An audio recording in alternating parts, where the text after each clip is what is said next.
We've got a series of very practical questions, Michael Sukkar, about these payments. From Jen Axford, she wants to know how this is applied to casual workers who work for multiple employers.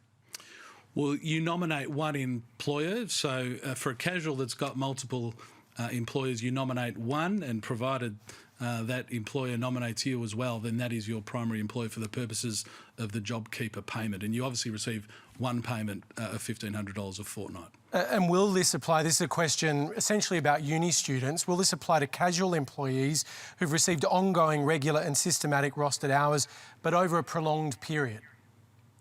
Well, the rules are quite clear, as stated in today's announcement, which means you've got to have been employed for 12 months by that employer as of the 1st of March.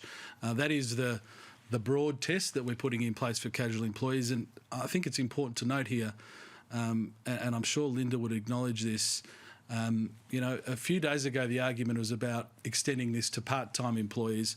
I don't think anyone expected the government would extend it as far as casuals. We thought that was very important to do because obviously they need to stay, to the greatest extent possible, connected to their employers as well. So we've been really expansive in how we have taken the JobKeeper payment forward, and that has obviously extended in a broad way to casuals too. Okay, on contractors, Sean Ryan's written in, he's an Uber driver. He says we're considered contractors.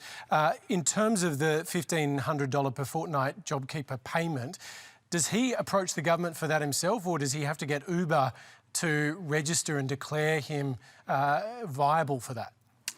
Well, look, it depends on your employment relationship. But if you are and the question came up a bit earlier about self-employed individuals or sole traders. If you were operating as a sole trader, self-employed, and you've got an ABN, you can apply yourself. And if you go to ato.gov.au, you can register an intention to apply, even as a sole trader or someone who's self-employed, for the JobKeeper payment. Before I walked into the studio, Hamish, we'd had 65,000 businesses who'd already registered for the JobKeeper payment. So that does extend to self-employed individuals as well.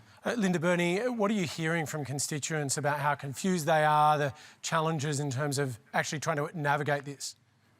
There have been numerous calls by people that are confused. Why the government decided to change the name of New Start to JobSeeker last week was a bit mysterious. But you've got the JobSeeker payment, the JobKeeper payment, and then the $750 stimulus payments that you've spoken to. And people are confused about whether they've registered, if they've registered with Centrelink with an intent to claim the JobSeeker payment, what does it mean in terms of if they are eligible or their companies or their employer is eligible for the JobKeeper payment? They're the sorts of very confused messages that we're getting, apart from the many calls that we're getting from people that are trapped overseas. Okay.